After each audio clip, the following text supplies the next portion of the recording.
señores, decíamos que en el día de ayer ocurrieron en el sector salud eventos interesantísimos para beneficio de la salud en la República Dominicana y el actor principal, que es el paciente. Los nuevos directivos de la asociación, del Colegio Médico Dominicano visitaron no solamente al presidente de la República, sino a las autoridades de salud pública, y se habló de todo en el día de ayer. Se habló de revisar la ley de seguridad social, hasta la prensa llegó a mencionar y a relacionar el presupuesto del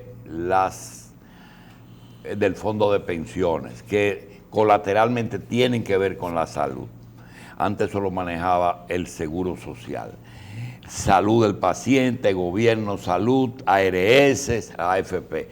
Pero yo quisiera repetir una frase que se hizo famosa en el 61, que sean mis primeras palabras de felicitación al doctor Nelson Rodríguez Monegro, quien recibía los principales embates y agresiones porque se personalizó la lucha por la salud aquí, entre el gremio y el gobierno. Así que el doctor debió dormir muy bien la noche de ayer.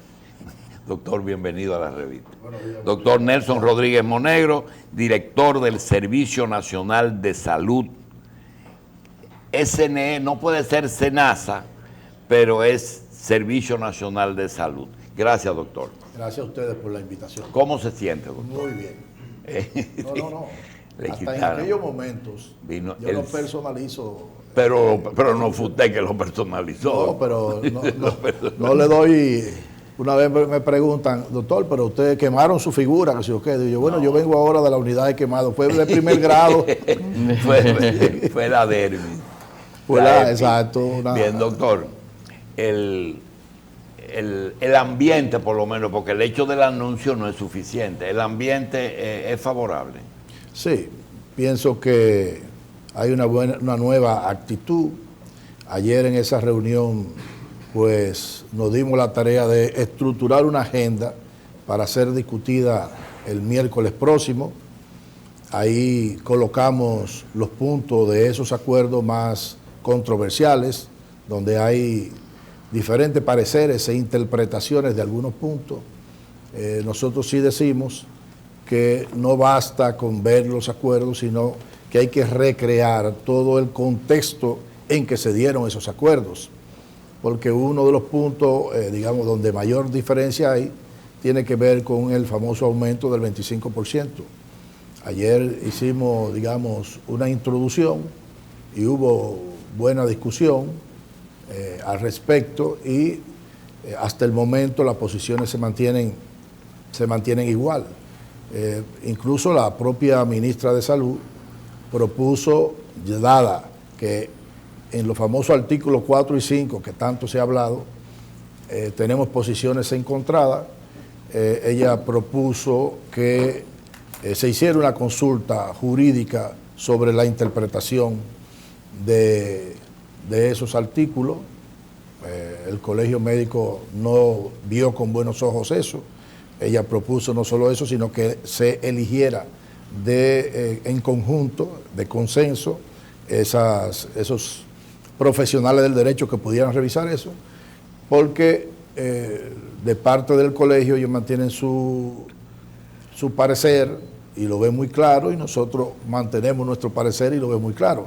Es el tema del 25% de aumento a los médicos, que dice el artículo 4 de ese acuerdo, donde manda que a los médicos se le haga un acuerdo de un 25%, tomando como referencia el salario de diciembre del 2016, aplicable en el 2017, un 10% en enero, un 15% en agosto. Eso dice el artículo 4, tanto a los médicos del Servicio Nacional de Salud como a los médicos del antiguo IDSS. Pero ¿qué ocurre? Que en el contexto de toda la discusión, si hay algo que se debatió, fue el tener una verdadera política salarial igual puesto, igual salario. Y eso se dio con todos los gremios. Como consecuencia de eso, por ejemplo, las auxiliares de enfermería tienen un tope salarial de 24.400 pesos mensuales y en torno a ese tope se incrementó los salarios a las auxiliares de enfermería. Así ocurrió con las profesionales de enfermería, que el tope fue 31.700 pesos. Es decir, el aumento de manera individual se daba en la medida de la distancia que separaba en términos salariales de ese tope. Con los médicos no se habló de tope, pero sí se habló de la nivelación salarial. ¿Qué ocurre? Que los médicos del Seguro Social ganaban 1.000 y pico de pesos más que los médicos de salud del Servicio Nacional de Salud. Entonces, el artículo 5 es como si fuera el párrafo del artículo 4, que dice, interpreto, si bien es cierto que le aumentamos un 25% a los médicos del seguro y a los médicos del servicio, vamos a aplicarle, dado esta diferencia, un aumento del 25% a los médicos del Servicio Nacional de Salud y a los del IDCS llevarlo al nivel de ese aumento. Como consecuencia, entonces, el aumento a los médicos del Seguro Social fue desde un 17% hasta un 28%. Fíjese que hay una categoría que sobrepasa el 25%. ¿Por qué? Porque el único grupo de médicos que cobraba menos en el Instituto Dominicano de Seguro Social que lo del Servicio Nacional de Salud eran los médicos generales. Para nivelarlo con los médicos generales del Servicio Nacional de Salud, tras aumentarle el 25%, hubo que hacerle un 28%. Sabíamos de que un pequeño grupo de médicos no iban a alcanzar el 25%. Como consecuencia, entonces se le dio una compensación. ¿Cuál fue esa compensación? Fue otorgarle el incentivo por antigüedad, que se da de manera parcial en el Servicio Nacional de Salud, pero que no se daba en el IDCS. Entonces, ese incentivo por antigüedad le incrementó a los médicos que se le aplicaba entre un 15 a un 30% adicional. De los 1.720 médicos que tiene el Seguro Social, pues se aplicó a unos 1.200 y pico de médicos ese incentivo salarial. Uno de cada dos médicos del Seguro Social trabaja también en el Servicio Nacional de Salud. Entonces, esos médicos recibieron el 25% del lado del Servicio Nacional de Salud y se niveló el otro salario a llevarlo aquí. Más a 928 médicos que están en esa condición se le aplicó el incentivo por antigüedad. Como consecuencia, los médicos hoy en día que trabajan en ambos sitios ganan entre 104.000 a 129.000 pesos mensuales. Entonces, esa es la situación que tenemos. Entonces, ¿cuál es la interpretación del Colegio Médico? Es que ellos dicen que el artículo 5 lo que dice, aumenta el 25% a lo del Servicio Nacional de Salud, aumenta el 25% a lo del Seguro Social y luego nivélalo. Entonces el aumento no era de un 25%. Es decir, que ese es prácticamente el punto más difícil de toda la discusión. Doctor, ayer cuando vi la información de que se atribuye justamente a errores de interpretación el conflicto, a mí me pareció como una salida, presentarle algo a la prensa, porque después de haber vivido los momentos difíciles que se vivió en el país con relación a todas estas paralizaciones que desarrollaron los médicos, y una actitud por parte del gobierno diciendo que estaban cumpliendo, y una actitud por parte de los médicos diciendo que no cumplen, venirlo ahora con que es un error de interpretación, nos dice como que hay un problema más allá de eso, porque muy bien pudo haberse sentado las partes en conflicto y ver eso, y no tener que llegar al punto que se llegó para hoy día decirle al país, bueno, se trató solo de un error de interpretaciones por parte de los médicos y el sector oficial no interpretó incorrectamente, sino que lo interpretaba bien. Bueno, recuérdense que eso se daba en un momento en que el Colegio Médico estaba inmerso en una campaña electoral. Es decir, desde el punto de vista de la estrategia de ellos, pues trataron de capitalizar esos inconvenientes. Y el tema de la subhuelga médica, pues la más de las veces por una buena parte de los médicos es vista con buen agrado. Como consecuencia, eso le daba réditos electorales a esos candidatos. Esa etapa pasó, pero no solamente es un tema de demandar de parte del gobierno el no cumplimiento, y yo le he puesto sobre la mesa de que no se trata de un tema de dificultades financieras para hacer lo que el colegio médico quisiera. No, es de honrar el acuerdo, porque es un pequeño grupo de médicos al que no se le subió al 25%. Eso no tiene mayores dificultades, no, pero ayer nosotros cuando colocábamos los puntos controversiales en agenda, el colegio médico colocaba unos puntos, particularmente yo puse un punto, y es el cumplimiento de la jornada laboral de los médicos en los hospitales, que incluso en ese acuerdo esos aumentos, tanto el famoso 25% como otros incentivos, están supeditados a que cumplan su jornada laboral. Y como ustedes conocen, aquí ha habido una cultura del incumplimiento. Y yo le he dicho mucho, por indiferencia de las autoridades de los últimos 30 años, ese sector había estado suelto, donde no había ningún tipo de consecuencia, donde tenemos médicos que van 2 veces a la semana, que van 1 vez a la semana, que van cada 15 días y van 1 hora, van 1 hora y media. Yo estoy haciendo ahora un levantamiento región por región y hospital por hospital respecto al cumplimiento, para tener al detalle cuál es el nivel de cumplimiento en términos porcentuales de los médicos.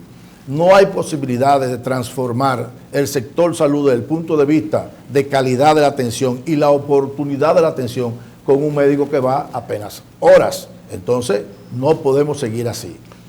Sin el médico es imposible, no vale la inversión que se está haciendo en infraestructura, en equipamiento. Nosotros necesitamos que el médico esté ahí. Y fíjense que de acuerdo a la ley de función pública, un médico que es un funcionario público debe cubrir entre 6 a 8 horas diarias. Estamos hablando de 30 o 40. Para nosotros mediar, porque ese fue el punto más conflictivo en todas las conversaciones que hubo en el tema de las negociaciones, el cumplimiento. Y nosotros, sobre todo el médico que da consulta, no transamos por 4 horas. Dijimos, bueno, 4 horas, pero todos los días tiene que dar 4 horas. Y eso era un punto, un paso importante de avance, el que pudiera cumplir 4 horas. Eso en términos generales no se ha venido cumpliendo. Entonces para nosotros es fundamental. Ahora, nosotros estamos abiertos porque no podemos seguir el sistema de salud público en esa condición. Mire, nosotros no quisiéramos caer en el error de pensar que ayer se anunció un acuerdo. Ayer no se anunció ningún acuerdo. Ayer hubo contacto de las nuevas autoridades con el gobierno. Así no hubo más de ahí. Porque estoy escuchando al doctor que dice, entonces ya Juan Maribrán no es comunista. No se trata de eso. Esto quiere decir que esta semana nosotros comentamos aquí que una vez un ex dirigente puertorriqueño que estaba fichado entró por aquí, lo devolvieron, y el presidente de la República dice, devuelve lo que ya no es comunista. No se trata de que ya todo está arreglado. Tampoco se trata de que aquí en este programa nos sintamos mal por el hecho de que haya acercamiento, porque hay gente que no quiere que haya acercamiento, claro. Y le van a decir a Roa y a usted que están vendidos, porque usted lo compró, porque fue a hablar, nada de eso. Lo que hay es que están trabajando. Uno no quiere hablar de Waldo, porque no tiene sentido, pero todo el mundo sabe que la conducta de él, lo primero que él hacía era dar una galleta antes de comenzar a hablar. Entonces yo quiero pasar, tenemos tiempo, una serie de puntos que algunos están en el acuerdo, otros están en la ley, pero también se puede modificar hasta la ley, porque aquí la Constitución la modifican a cada rato. ¿Por qué no la ley? Mire, lo primero es, tienen los médicos que están jubilados su seguro médicos? Es decir, ¿tienen su atención médica asegurada después que son jubilados y pensionados? Los médicos no. Es decir, aquí hay un problema con el asegurado en sentido general, o el pensionado.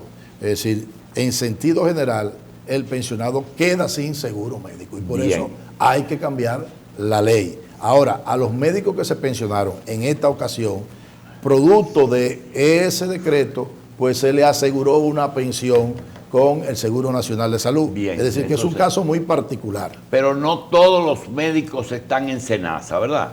No, porque ellos tienen también una ARS. Bien, seguimos. La jubilación de un médico que haya trabajado el tiempo que la ley prevé, ¿implica el pago completo de del último salario que recibieron o un porcentaje? Tradicionalmente se le da un porcentaje, y era un porcentaje del salario base. Es decir, el médico tiene un salario base y tiene incentivos por antigüedad, incentivos por lejanía.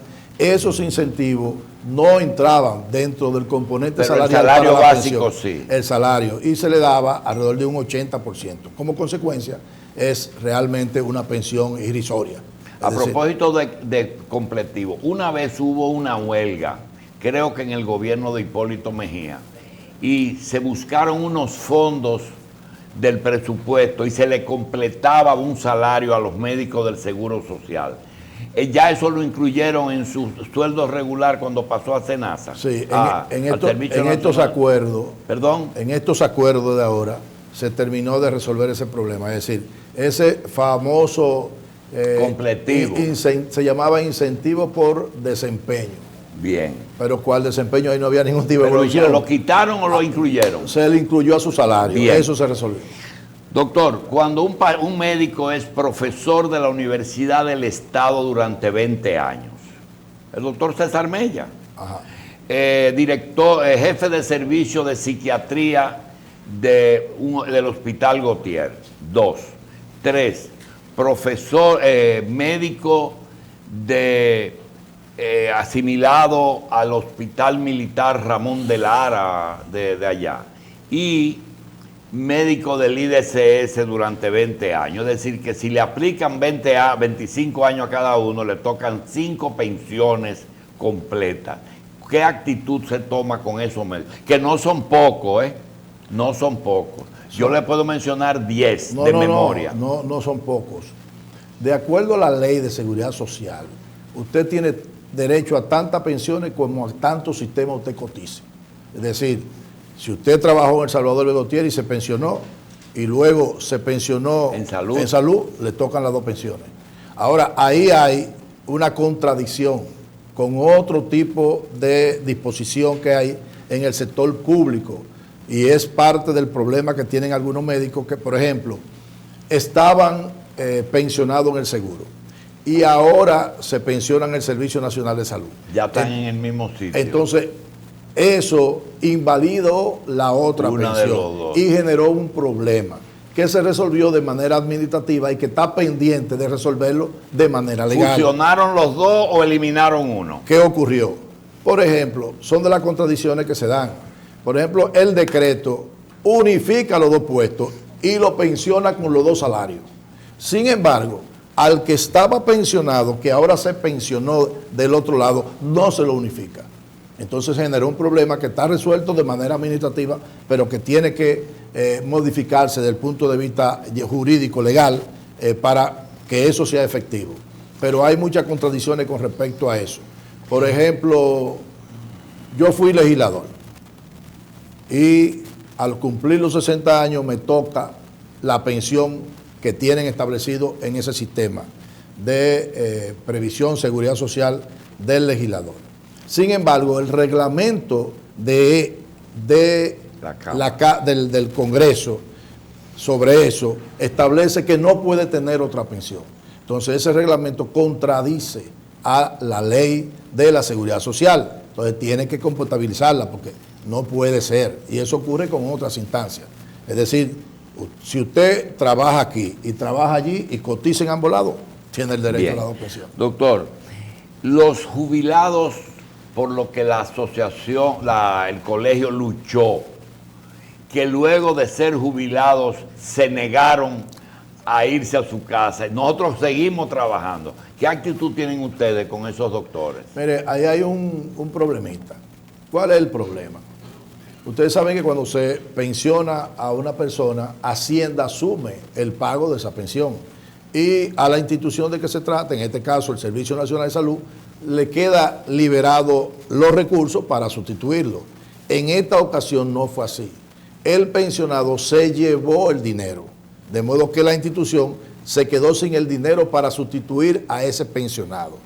Como consecuencia, no podía quedarse en el servicio porque nosotros no tenemos el dinero para pagarlo, porque el dinero lo tiene Hacienda. Ahora bien, habíamos hablado inicialmente, bueno, pero si quiere quedar, devuélveme el dinero de Hacienda para el servicio y no hay ningún problema. Pero ¿qué ocurre? Que no puede hacerse eso. Se necesitaría una ley, porque nosotros no somos una unidad ejecutora de Hacienda, de la Dirección de Pensiones, y entonces ellos no pueden traspasarnos ese dinero a nosotros. Bien. Entonces ahí se generó un problema y con algunos casos nosotros lo resolvimos. ¿Cómo lo resolvimos? Absorbiendo el pago nosotros, mientras tanto Hacienda se queda con ese dinero allá. Y estos médicos que a veces quieren seguir trabajando porque se sienten capaces, ¿no pueden ustedes adoptar el mismo sistema del Banco Central, que le mantienen su pensión y le dan un contrato por un trabajo determinado? Lo que pasó ahí es que muchos de ellos no quieren seguir trabajando, sí, pero no quieren soltar la pensión. Entonces, ¿qué resulta? Esa fue una pensión privilegiada. A médicos que trabajaban en ambos sitios, se pensionó, por ejemplo, con 98,000, con 90,000. Entonces, bueno, yo tengo deseo de seguir trabajando, pero digo, bueno, pero pon en receso la pensión y ven, no querían poner en receso la pensión. Mire, entonces, le voy a consultar un problema personal. Yo tengo una prima que quiero mucho, que se jubiló hace 20 años y ella recibe 9,000 pesos de jubilación. Entonces, cuando ella lo ve usted en televisión, allá en internet, y ve a Tati aquí, ve al director de prisiones, dice que no es verdad que nosotros con las relaciones que tenemos no podemos que le igualen eso a los de ahora. ¿Usted le puede explicar a esa joven que el que se pensionó con 9 y el que se pensionó con 98 es lo mismo? Imagínense, es cuestión del tiempo en que se dice de todo. El tiempo en que se pensiona, es decir, en el momento que ya se pensiona. Y se queda con esa pensión. Sí, bueno, hay algo que usualmente no se cumple aquí, que se llama la indexación. Es decir, las pensiones deben ser indexadas de acuerdo a el precio, ¿cómo se llama? El precio al consumidor, el tema de inflación y esas cosas. Muchas veces, la más de las veces, eso no se hace. Entonces, una pensión se va quedando rezagada, devaluándose en el tiempo, pérdida del poder adquisitivo. Es decir, lo que en aquel momento 9,000 pesos pudiera haber sido bueno, hoy en día es una migaja. Bien. Entonces, eso es una cuestión de Estado. Es decir, eso tiene que ser indexado, porque somos muy alegres indexando. Por ejemplo, cuando se habla de la cápita y se quiere aumentar, hay que indexar. Sí. Pero vamos a indexar aquí también. Sí, pero el problema es que quiebra el sistema, entonces. Bueno, lo que pasa es lo siguiente, que nosotros lo que tenemos es administradora de riesgo financiero, bien, no administradora de riesgo de salud. Doctor, entonces, ese es un problema que hay que resolver, doctor, en la modificación de la ley de seguridad social. El médico que estaba en el Seguro Social y el hospital que era del Seguro Social, que pasó al Servicio Nacional de Salud, ya lo igualó, eso está igualito, ya el Gautier es del Servicio Nacional de Salud y punto. Sí, el Gautier. Y eso funciona como salud pública. Eso funciona como salud pública, aunque hay todavía, imagínense ustedes, tantos años del Gautier, todavía hay un problema. Pero es mental, es como el trujillismo. Así mismo, pero ya funciona todo. Eso tiene que funcionar. Se administra. Doctor, la ley le permite al Servicio Nacional de Salud trasladar un médico dentro de la misma ciudad o fuera a otro hospital en el interior. No, puede hacerlo en la misma ciudad, pero no puede hacerlo sin el consentimiento del médico, por ejemplo, de una provincia a otra, porque eso podría dificultarle en términos personales. De modo que si hay conveniencia nosotros trasladamos con cierta frecuencia médicos, por ejemplo, que están aquí y quieren irse a otro pueblo porque tienen otro tipo de intereses. La más de las veces hacemos de la capital hacia el interior porque necesitamos médicos allá. Cuando es del interior hacia aquí, que quieren la mayoría, ahí hay dificultades. Doctor, pero usted, sí se puede hacer. Usted sabe, porque lo acaba de mencionar hace un ratito, que el médico tiene pluriempleo. Eso es algo que no se quita. Sin embargo, una de las principales discusiones es no me audites el tiempo porque no te puedo dar 4 horas. Tengo que estar. Aquí se ha visto, doctor, quizá usted tuvo la oportunidad porque llegó a enganchar esa época, en que un profesor universitario de la UNPO y de la UAS juntaban sus estudiantes en la misma sala de un hospital. Sí, y entonces... De dos. Todavía, estoy hablando de docencia. Sí. ¿No? Y usted sabe bien que aquí hay gente que está por la mañana en el Gautier, por la tarde en el militar y por la noche en el consultorio. Y ninguna de eso es verdad. No, claro. Ninguna de las tres cosas es verdad, porque nadie da consulta de noche. No, por la mañana, por la tarde. Aquí hay gente que está una fracción de la mañana en un hospital, otra fraccioncita en otro hospital en la misma mañana. Entonces, ¿qué es lo que ha ocurrido? Y es un tema que no se elimina ni por ley ni por decreto, sino con la persistencia y la tenacidad de que cumplan. Es que por ese tema del pluriempleo, el médico ha hecho compromiso en el horario del hospital. Entonces, tiene una disyuntiva, porque esos acuerdos, precisamente por primera vez, el colegio firma un acuerdo donde dice que el médico tiene que cumplir su jornada laboral. En segundo lugar, que el director del hospital es el responsable de hacerlo cumplir. Y en tercer lugar, que los hospitales van a instalar registro electrónico de la asistencia de los médicos. Ahora, ¿qué pasa? ¿Eso es lo que es auditoría médica? No. La auditoría médica tiene que ver mucho incluso con hay varios tipos de auditoría. Pero, por ejemplo, la auditoría médica que a nosotros nos interesa es la auditoría del expediente clínico. Ah, de que vean determinados pacientes y hagan lo que tienen que hacer. Claro, la aplicación de protocolos. Ya. Nosotros hemos ido avanzando en la formulación de protocolos que han sido elaborados. Pero dentro de eso no hay necesidad de decir, ok, tú me vas a trabajar 4 horas, pero como yo no puedo venir a cuidarte, tú me vas a ver 20 pacientes. Y dentro de esos 20 pacientes vas a hacer en el récord, me vas a poner lo que le está haciendo. Lo que pasa es que se da todavía, el que quieren ver 20 pacientes en 1 hora. Eso no es posible, examinarlo, escucharlo. Entonces, ¿qué nosotros hemos puesto? Bueno, usted debe ver entre 4 a 5 pacientes por hora para que lo pueda escuchar. Es decir, la gente se queja de que el médico no lo escucha y mucho menos le pone la mano, como dice, es decir, no lo examina. Doctor Rodríguez, usted sabe bien que las ARS están haciendo auditorías médicas. En 1 hora usted no puede ver más de 4 pacientes. No lo puede ver porque le tiene que dar 15 minutos a cada uno. Y si es de primera vez ni hablemos. Y la otra es, aquí hay ARS que van al hospital y dicen, dale de alta a ese paciente, déjame ver récord lo que tú le estás dando, eso es muy caro, dale una más barata, dale un genérico. Aquí quien manda en la medicina son las ARS. Eso se da, no es usted. Eso se da más en el sector privado que en el sector público. En el sector público no hay ese tipo de injerencia. Es decir... pero hay hospitales que las ARS, no, los de auto. No, claro. Es decir, hoy en día hay 40 y pico de hospitales que tienen la mayoría de la ARS privada, ya, contratadas. 40. Más de 40. Pero que pueden ver las dos, el subsidiado y el contributivo. El contributivo. Todo eso, ya se le está facturando. Hoy en día, nosotros estamos entrando en la etapa de la regulación de los recursos de esa facturación que hacen los hospitales. Por ejemplo, yo hice un corte trimestral y los hospitales tradicionales, sin los autogestionarios, facturaron en el último trimestre alrededor de 900 y pico de millones en un trimestre. Es decir, estamos hablando que el sector público está facturando alrededor de 300 millones mensuales. Doctor, pero entonces, ¿por qué ustedes piden aumento de presupuesto a un 5%? Si le está entrando 900 pesos por las ARS, 900 millones. Entonces, ¿qué ocurre? todavía hay mucha discrecionalidad en el uso de esos recursos que le entran a los hospitales. Entonces, se distribuyen. No, vamos a regularlo eso. Y ese dinero debe ir a la cuenta única y entonces dispensarle de acuerdo a sus necesidades. Es decir, estamos en ese proceso, porque ¿qué es lo que ocurre?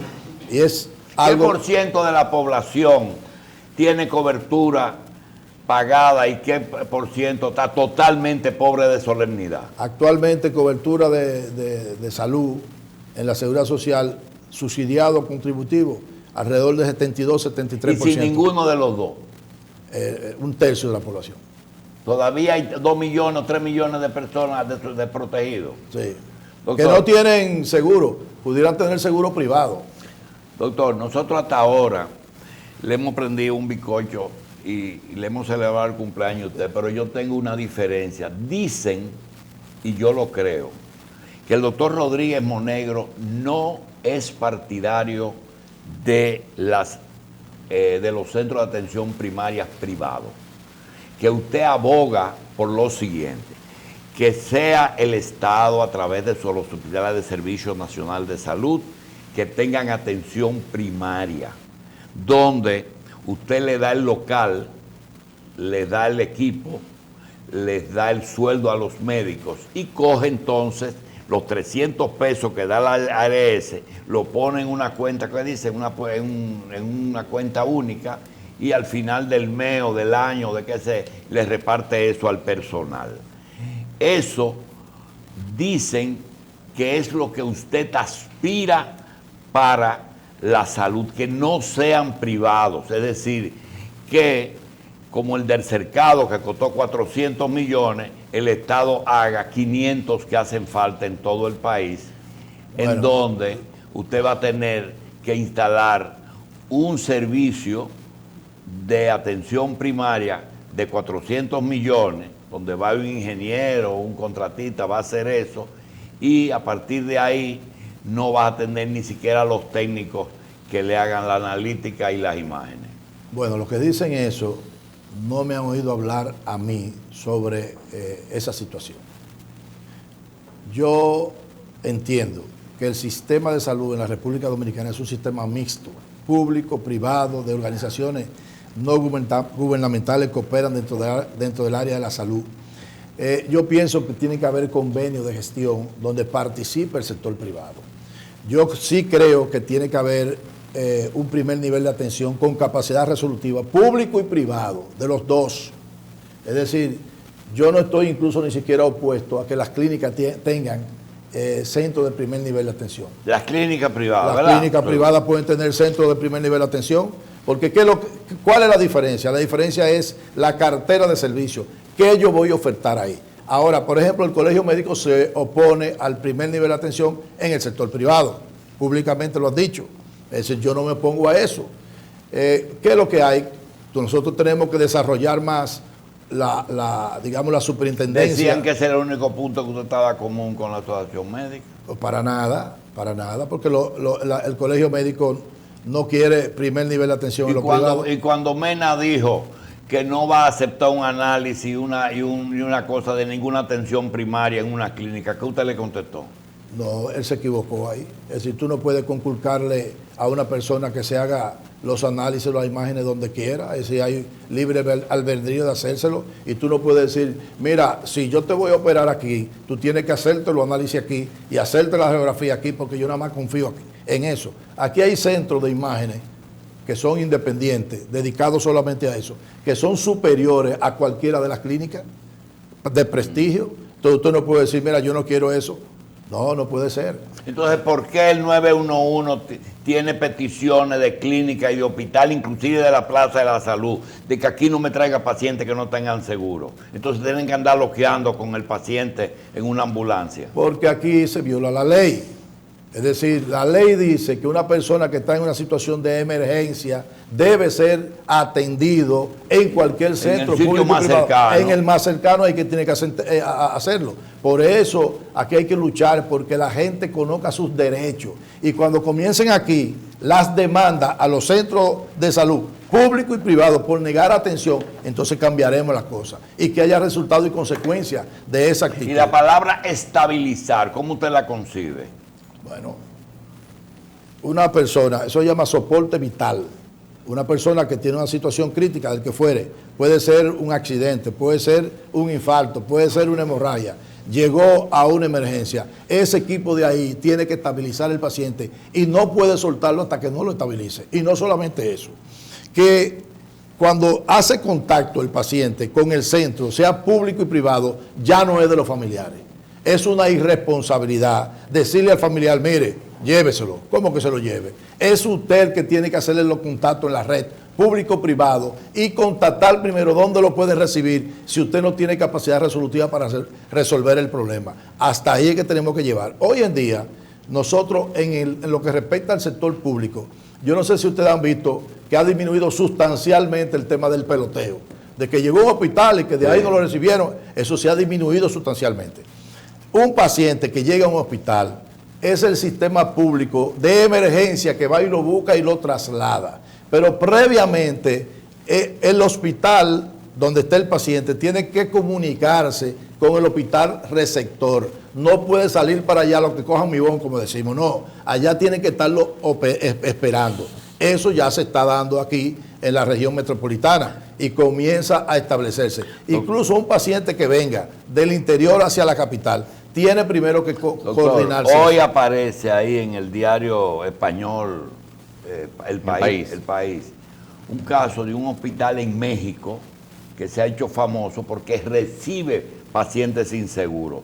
Y los médicos se han puesto de acuerdo para ofrecerle un servicio de primera a esos pacientes. Eso está hoy ahí. Pero ayer encontré un médico dominicano que lo llamé y me dijo, no puedo ir porque tengo un problema legal. Digo, ¿qué problema? Escuche, el paciente, no tengo el detalle de la enfermedad, del padecimiento. Una mujer que iba a dar a luz y el médico de un pueblo pequeño le dijo, tenemos que transportarte a Corpus Christi, que era donde hay las atenciones que tú necesitas. Y le dijo, debes ir en avión porque lo que tienes puede necesitar atención rápida. Parece que era un problema de desprendimiento de placenta, algún problema de eso.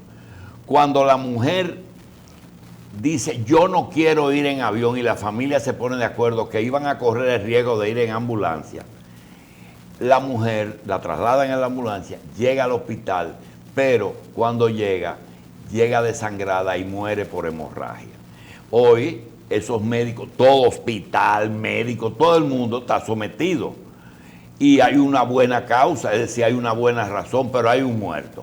Es decir, el problema no es de aquí nada más, doctor. Claro. Es un problema que está universalizado. Y yo veo que no le tengo ninguna envidia a usted porque son demasiados problemas que empiezan a resolverse. Inclusive hay un problema elemental. ¿Cómo usted resuelve las pasantías, por ejemplo? Bueno, ¿cómo usted va a mandar a un recién graduado que no tiene ningún conocimiento para Pedernales solo a atender atención primaria, sin un tutor que lo ayude? Mire, yo he expresado muchas veces mi sentir con respecto a la pasantía de ley. Yo pienso que primero debe eliminarse. Hoy en día no hay necesidad de tener pasantía obligatoria de ley. Eso viene de una ley de los años 60, donde se necesitaba llevar médico al área rural. Hoy en día no hay que tener eso. El único profesional del área de salud que necesita hacer una pasantía para tener el S4 es el médico. Ni lo tiene el odontólogo, ni lo tiene el bioanalista, en fin, ninguno. Entonces, ¿qué resulta? Usted hace un análisis muy juicioso.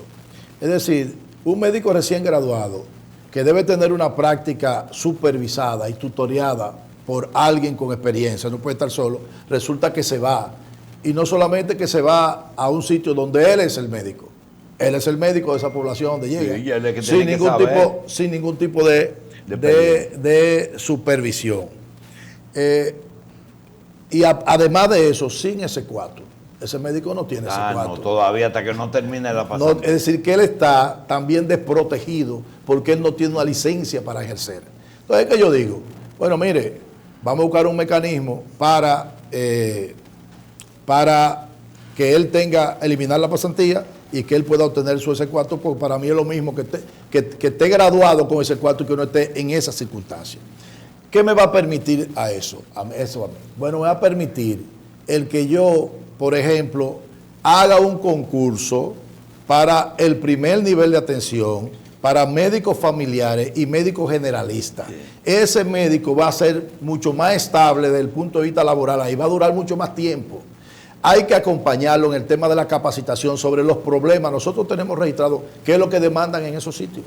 ¿Y usted sabe cuál fue el origen de la pasantía? ¿Cómo surge la pasantía? Bueno, la pasantía surge cuando se creó la figura para que el médico recién graduado le devuelva al Estado en un año de ejercicio lo que el Estado invirtió en él. Mire por dónde anda la cosa, no era para que coja experiencia. No, y para que fuera áreas rurales, porque no había médicos en la área rural. ¿Por qué? Entonces, bueno, yo entiendo que eso hoy en día no tiene sentido. Ahora, nosotros tenemos que atacar un problema que tenemos aquí, y es, el país no puede seguir formando alrededor de 3.000 médicos por año. ¿Dónde diablos lo van a meter? 3.000 hay sin trabajo, ¿eh? No, pero forma 3.000 por año. Oiga lo que le estoy diciendo. Yo se lo digo porque nosotros tenemos demanda pasantía 2.800, 2.900 por año. Hay una franja que logra irse a hacer una especialidad. Sí. Es decir, que son como 3.000. Hay que regular eso. El país lo que necesita posiblemente son alrededor de 500 médicos por año, no más de ahí, para el tema de la renovación, la tasa de reposición del médico que se pensiona. Pero vamos a pagar la deuda del petróleo con médicos en Venezuela. Bueno, aquí está. Ahí entra un tema también del rigor profesional con que se están formando, desde el punto de vista ético, desde el punto de vista de sus competencias. No es lo mismo usted tener una aula con 100 estudiantes de medicina o que tengan una práctica en el Instituto de Anatomía, donde hay uno enganchado a una ventana viendo a ver... que los otros dicen. No, señores, tenemos que comenzar a formar el médico con competencia. ¿Ustedes exigen actualización? Bueno, dentro de los acuerdos, fíjense esto, por primera vez se hace un acuerdo con el Colegio Médico pensando más allá del simple aumento salarial. Es el gobierno el que ha colocado una serie de incentivos. ¿Por qué? Porque nosotros tenemos un proceso de reforma y transformación del sector salud, donde está fortalecer el primer nivel de atención. ¿Qué hicimos nosotros? Colocamos incentivos para el médico que está en el primer nivel de atención. En este mes de diciembre, ese médico tiene un 10% adicional. Pero además queremos llevar médico especialista al área lejana, al área fronteriza, y lejana no fronteriza. El médico que está en el área fronteriza tiene un 20% adicional en este mes. Pero además de eso, nosotros queremos un médico que se desempeñe adecuadamente. Colocamos para este año que viene un 15% por buen desempeño. Pero además de eso, queremos un médico actualizado.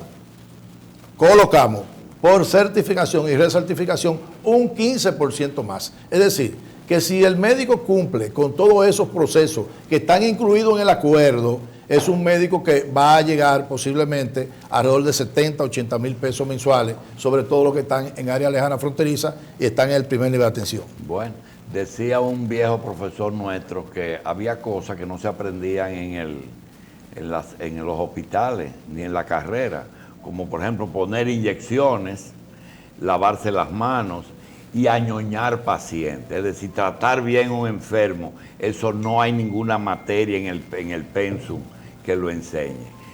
La actualización entonces entiende que va a ser una realidad. Sí, ahora estamos en el proceso de crear los mecanismos para hacer esa evaluación de actualización médica. ¿Cómo se va a medir eso? Porque usted sabe que hay cantidades de simposios, de talleres, de cosas. Entonces, tiene que haber un organismo que cualifique el tipo de actividad que implique una actualización. En el organismo que usted dirige, ¿cuál es el salario mínimo que se le paga a un médico en ejercicio? Actualmente, el médico general... El que menos gana. El que menos gana 51 mil pesos. Y el que más puede ganar porque es jefe de servicio, por lo que sea. Ese gana alrededor de 60. ¿De? 60 mil. Es decir, que hay 10 mil pesos de diferencia entre uno y otro. entre uno que es jefe de servicio, entre un especialista, la Ese diferencia médico son que 4.000 gana pesos. 50,000 pesos, 51, ¿cuántas primero horas, le debe dar al Estado? Mire, incluso parte de los acuerdos fue que en cada uno de los hospitales, la gerencia del hospital, de dirección, distribuya esa jornada laboral de acuerdo a las necesidades. Pero un médico general, por ejemplo, es Un médico familiar, por ejemplo, un médico familiar debe trabajar 8 horas porque debe estar en el primer nivel de atención. 8 horas. 8 horas. Doctor, y un médico,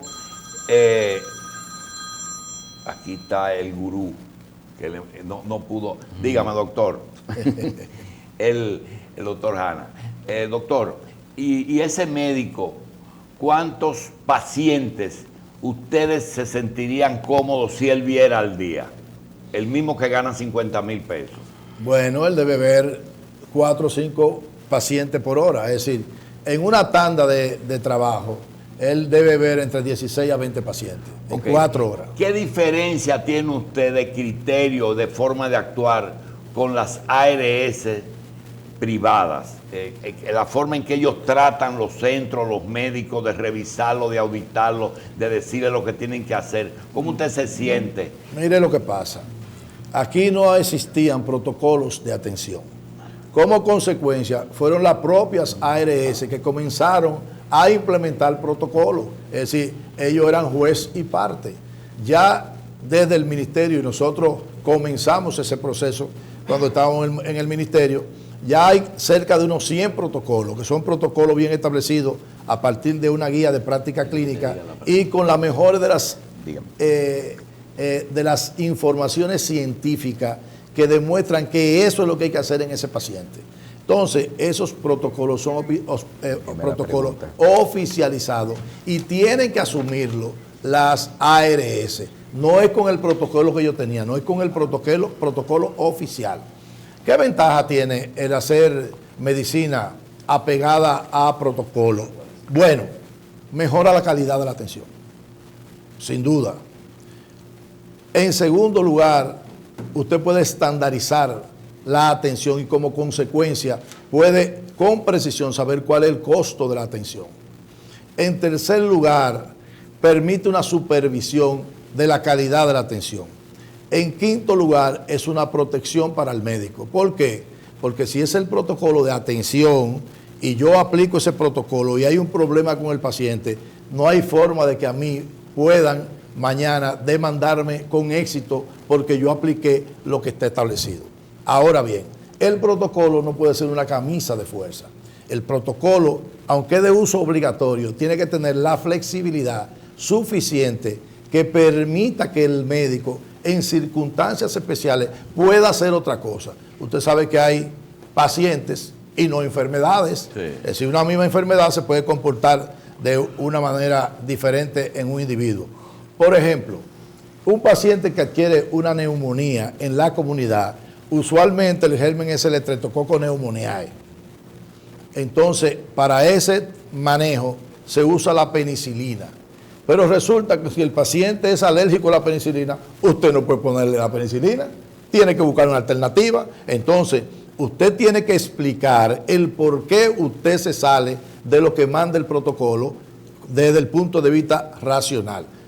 Si ese mismo paciente viene de la comunidad con una neumonía, le hacemos una radiografía de tórax y resulta que tengo un hallazgo en la radiografía de que aparecen bulas con niveles hidroaéreos, es decir, unos huequitos en el pulmón con nivel hidroaéreo. Pero espérate, esa lesión no es del estreptococo, o es un estafilococo o es una Klebsiella. No puedo ponerle penicilina porque se me va a morir. Entonces usted tiene cómo salirse del protocolo siempre con evidencia de por qué usted se sale desde el punto de vista de un razonamiento lógico que da la medicina. Pero ya eso está en otro nivel. ¿En qué Ese nivel? paciente ya está en un nivel de... No, porque se está paciente en un hospital, se supone. Pero eso se puede hacer en un hospital de segundo nivel o de tercer ¿Qué nivel. se puede hacer? Negociar con las farmacias para que un paciente de lo que los seguros quieren que vean 4 en una hora, 15 minutos por paciente.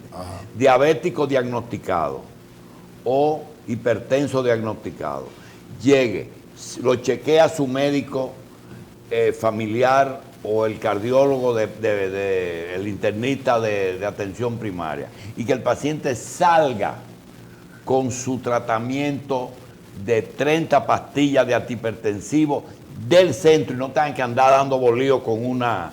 ¿Por qué ustedes no negocian con las farmacias para que acepten eso?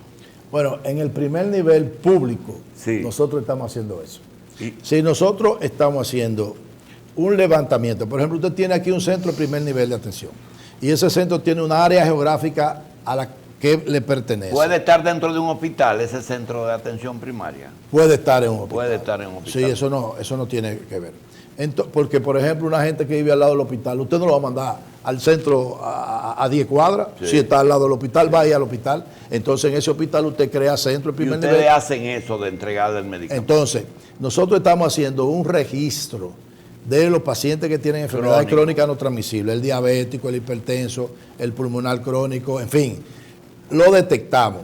Y a ese paciente hay que darle un control, es lo que se llama la atención longitudinal. Y ese paciente aún no se sienta nada, tiene que ir a una consulta programada. Es más, queremos llevar el sistema del primer nivel a que si él no va ese día, se comunique con él, a ver qué pasó, no vino, qué es lo que ha pasado, y hacer visitas domiciliarias. Entonces a esos pacientes se le está entregando su tratamiento para el mes en ese primer nivel de atención pública. Cada vez lo vamos ajustando más. Es decir, no le puedo decir a ustedes que es una cuestión que se maneja perfectamente. Estamos en el proceso de implantación. Por ejemplo, nosotros, en los últimos 5 años, ya nosotros hacemos un ejercicio región por región con cada uno de los establecimientos, tomando como partida el diagnóstico de situación de salud de esa comunidad. Y hacemos una aproximación de la cantidad de medicamentos e insumos que se necesitan. Luego eso se consolida y eso es lo que discutimos con Promese. Bien. Y eso es lo que ellos licitan. Bien. Doctor Rodríguez, ¿cuándo usted toma sus vacaciones? Ahora? Nunca. Tiene que tomarla ahora que la MD está tranquila. En los últimos 12 años, yo no he tomado una semana de vacaciones. Doctor, hay una pregunta que surge de escuchar. ¿Cuál es la diferencia entre su cargo y el Ministerio de Salud Pública? ¿Cómo se desdobló eso? ¿Quién tiene responsabilidad de una cosa y de otra? Sí, eso está bien establecido. Es decir, el Ministerio es el ente rector, el formulador de políticas públicas en el ámbito de la salud. Pero además tiene el componente de regular y controlar todo lo que tiene que ver con el ejercicio en el área de la salud público y privado. Es decir, hoy en día existe un viceministerio nuevo relativamente, que es el viceministerio de garantía de la calidad. Por ejemplo, para usted abrir una clínica o un consultorio tiene que estar habilitado. Entonces hace la solicitud al ministerio a través de ese viceministerio y van, lo revisan, ven, si usted está ofertando un servicio X, usted tiene que tener, primero, la infraestructura adecuada, segundo, la tecnología y tercero, el recurso humano competente para poder ofertar ese servicio. Entonces, ese es un tema del ministerio. Por otro lado está el abordaje de los problemas prioritarios de salud a través de programas. Por ejemplo, el tema del VIH, el tema de la tuberculosis, el tema de la malaria, el tema del dengue, toda esa enfermedad transmitida por... Pero además de ser habilitador de centro, ¿es la superintendencia de salud que está ahí? No. Es el Ministerio de Salud. Entonces, la superintendencia de salud tiene que ver con algún tipo de regulación, pero sobre todo en términos contractuales entre la ARS y los proveedores de salud. Salud de seguridad social. Exactamente. Entonces, también existe la vigilancia epidemiológica, es decir... ¿Y en el ejercicio de la medicina también tiene que ser el ministerio? En el ejercicio de la medicina, el ministerio. Sí. Es decir, que usted habilita no solamente centros, sino profesionales de la medicina. Claro, es decir... El médico tiene que estar habilitado. El ejercicio ilegal de la medicina tiene que supervisarlo el ministerio. Y se puede decir que el Servicio Nacional de Salud era lo que antes era la Dirección General de Hospitales.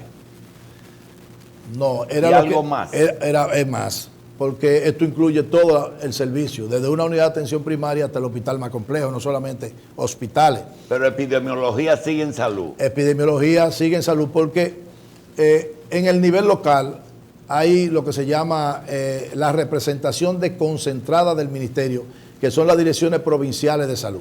Las direcciones provinciales de salud son un ministerito en cada una de las provincias y entonces tiene que estar interactuando con el Servicio Nacional de Salud. Por ejemplo, en un hospital, digamos que el hospital es el sensor que detecta lo que está ocurriendo en la comunidad porque hay que buscar servicio.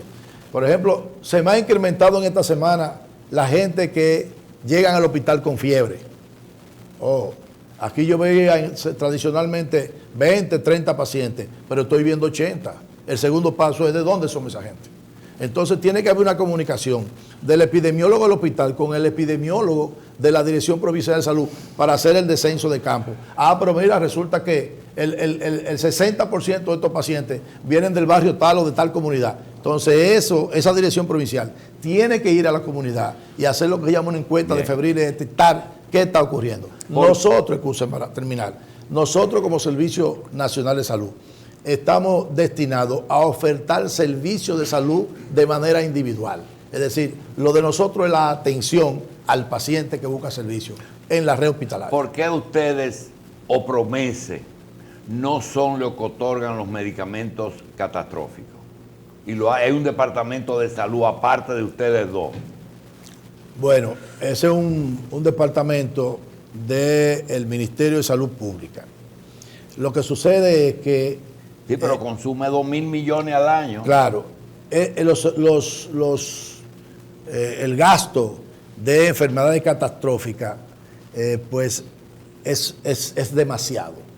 En muchos países lo asume el Estado. Por ejemplo, usted coge a Uruguay y tienen un sistema que de la cápita que pagan a las ARS, 1% va a engrosar ese fondo, que lo maneja el Estado y que tiene un cuerpo de médicos auditores que permite determinar si la persona tiene o no tiene el problema y si tiene cabida para ser manejado.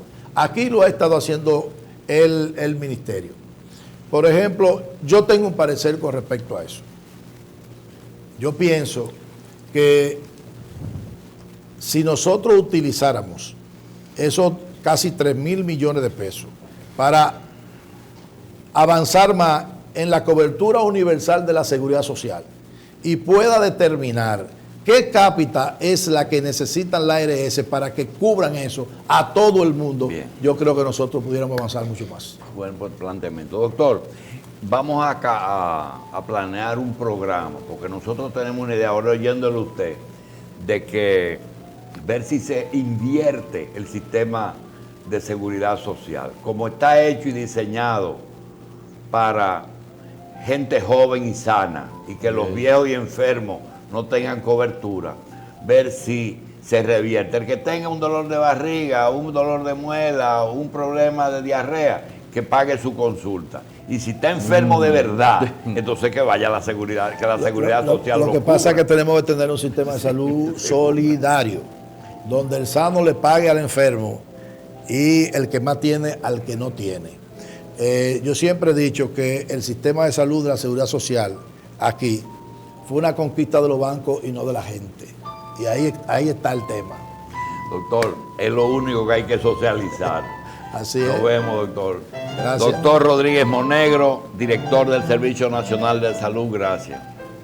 De cara al 20, todos los partidos están abocados a problemas internos, o la mayoría, de la dirección partidaria y de los candidatos a cargo electivo. Entonces, de cara al proceso del 20, nosotros entendíamos que era necesario, cumpliendo con el estatuto, constitución y la ley, resolver el problema de la dirección.